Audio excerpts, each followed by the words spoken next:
If only I had known I was never loved. My name is Gracie, firstborn of 4.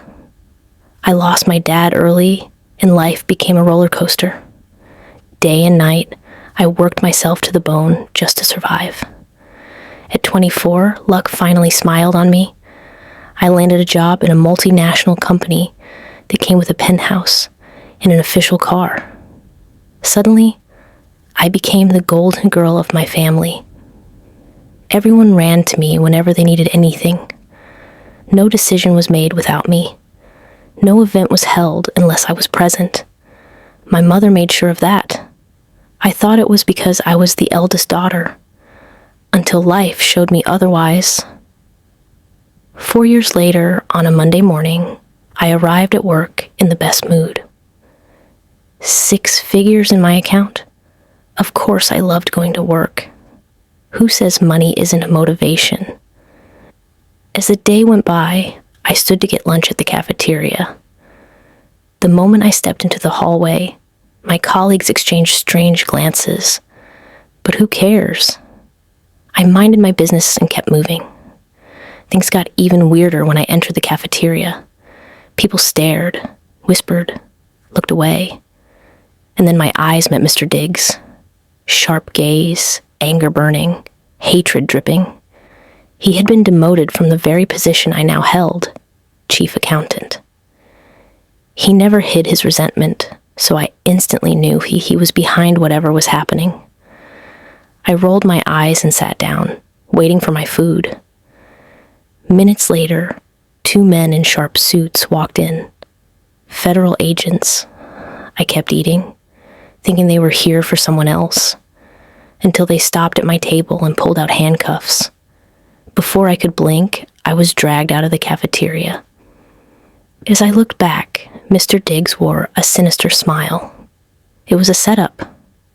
I was charged with fraud, a crime I knew nothing about, but my signature was boldly printed on the fraudulent documents. After weeks of shuttling in and out of court, I was granted bail. A sum that cost me everything.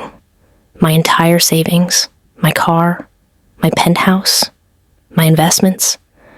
From my high horse, I fell and crashed straight into poverty. But that wasn't the part that broke me. When I tried to adjust to my new reality, I began to notice something. Little attitudes, little comments, little shifts from the very people I called family. Days turned into weeks, and their masks fell off completely.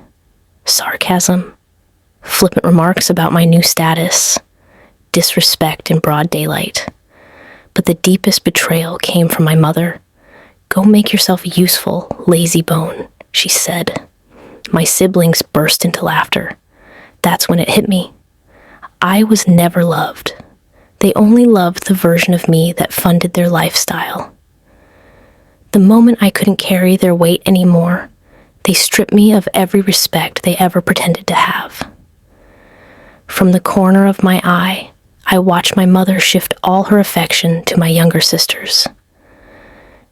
The same people I worked tirelessly to support. The same people whose comfort I sacrificed everything for. And when I needed them the most, they turned their backs. We lived under the same roof, yet I was invisible. No comfort, no support, no love. Family betrayal cuts deeper than a knife. It tears homes apart, leaving wounds that never fully heal. It reveals jealousy, selfishness, competition, and the kind of bitterness people disguise as care. And even when you try to forgive, try to move on, the relationship never feels the same again. Have you ever been betrayed by the people closest to you? Share with me in the comments. I'd love to hear your story.